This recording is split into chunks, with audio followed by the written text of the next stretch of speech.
Insecurity रहती है, परिवारों को भी टेंशन रहती है। आपको पता है बच्ची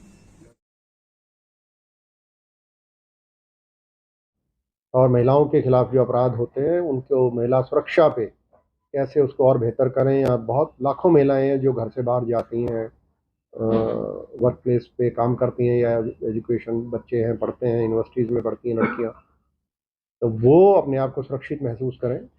उस पे करीब 800-850 के करीब तो हमारी अपनी पुलिस की महिला जवान हैं और अधिकारी हैं, तो वो लोग और बाकी भी जो हमारे प्रहरी हैं और थाने चौकियों में जो तैनात हैं, तो सब मिल कर के काम करेंगे तो हमारी जो हॉटस्पॉट्स हैं जो क्राइम अगेंस्ट वीमेन के, जहाँ पे जिन पॉइंट्स पे महिलाएं असुरक्षित महसूस करती हैं अपने आप को, उनको उनकी लिस्ट में आके उनको हर पॉइंट को सिक्योर करना, वहाँ लाइट्स लगाएं, सीसीटीवी कैमरे लगें या यूनिफॉर्म प्रेजेंस हो वहाँ पे। तो वो क्राइम और फिर ट्रांसपोर्ट में बीच में काफ़ी काम हुआ। आपको पता चला होगा कि एक लेबलिंग करने का सिस्टम बनाया हमने, लेबल हर ऑटो पे अभी चल रहा है, क्योंकि यहाँ ज़्यादा संख्या है, बहुत जिलों में कंप्लीट हो चुका। तो हर ऑटो ड्राइवर का पूरा डेटाबेस, और जो हमारी जीपे चलती हैं और जो इस तरीके के व्हीकल्स हैं जिनको पब्लिक ट्रांसपोर्ट में इस्तेमाल किया जाता है, तो उनका पूरा डेटाबेस बना करके ड्राइवर्स, उनके मोबाइल नंबर, और उसको अंदर भी आगे पीछे और अंदर भी लगाना। अगर कोई लड़की ट्रैवल कर रही है, उसके साथ कोई बदतमीजी करता है, तो उसको पता है कि कौन ड्राइवर है, उसका मोबाइल नंबर क्या है। अगर वो फ़ोटो खींच के भी हमारे 112 पे भेजेगी तो वो 8 मिनट का हमारा response time on an average है। और यहाँ तो क्योंकि हाईवे पे, सड़कों पे और कम होता है, तो 5-7 मिनट में ही हम वहाँ तक पहुँच पाएंगे। और नंबर है तो हमारे 112 के पास भी वो सारा डेटाबेस है। अब जो जो डेटाबेस कलेक्ट बन रहा है, ये 112 में भी रहेगा। हमारी जो इमरजेंसी रिस्पांस सिस्टम है, तो वहाँ से भी कॉल करके ऐसे आदमी को तुरंत जो गलत हरकत करने की कोशिश करता है, तो उनको वहीं पे काबू आ जाएगा। एक फ़ोन से ही, एक कॉल से ही, तो ईआरबी को तो शायद जाने की भी आवश्यकता ना पड़े।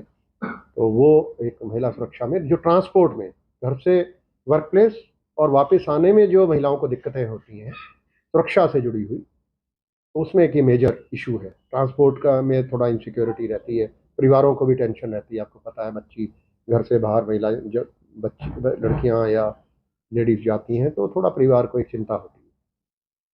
तो उसको हम टैकल करने के बाद, इसमें हमारा सारी फोर्स का सबको मिलकर के काम करना है और एक ही दिशा में उसको लेके चलना है, तभी उसका इम्पैक्ट आएगा। तो ये सारी बातें हमने आज की हैं और इस पे लेबलिंग का काम काफ़ी हुआ है। यहाँ पे बड़ा अच्छा काम हमारे सीपी साहब, उनकी पूरी टीम कर रही है। ट्रांसपोर्टर्स के साथ भी अब आफ्टरनून में मीटिंग रखी है हमने।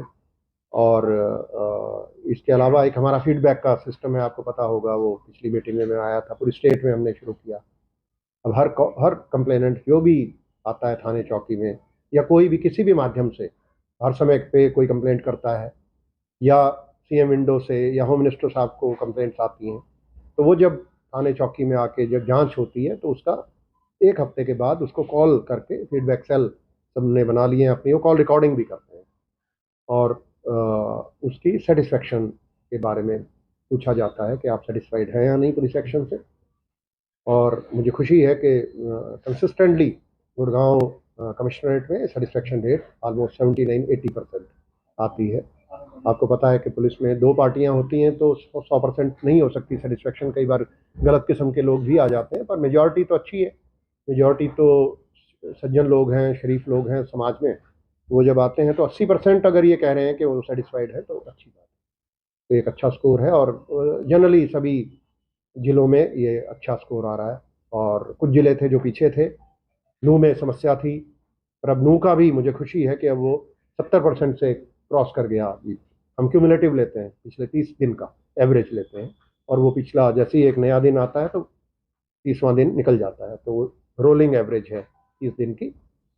तो वो इम्प्रूवमेंट वो मेरे को नज़र आती है देखने में, जो एक अच्छा एक सिस्टम शुरू हो गया कॉल रिकॉर्डिंग का और वो सब। तो सेटिस्फेक्शन का एक सिस्टम है, उसमें अब हमने जो क्रिमिनल केसेस हैं उनको भी आज मैंने कहा है कि शामिल कर।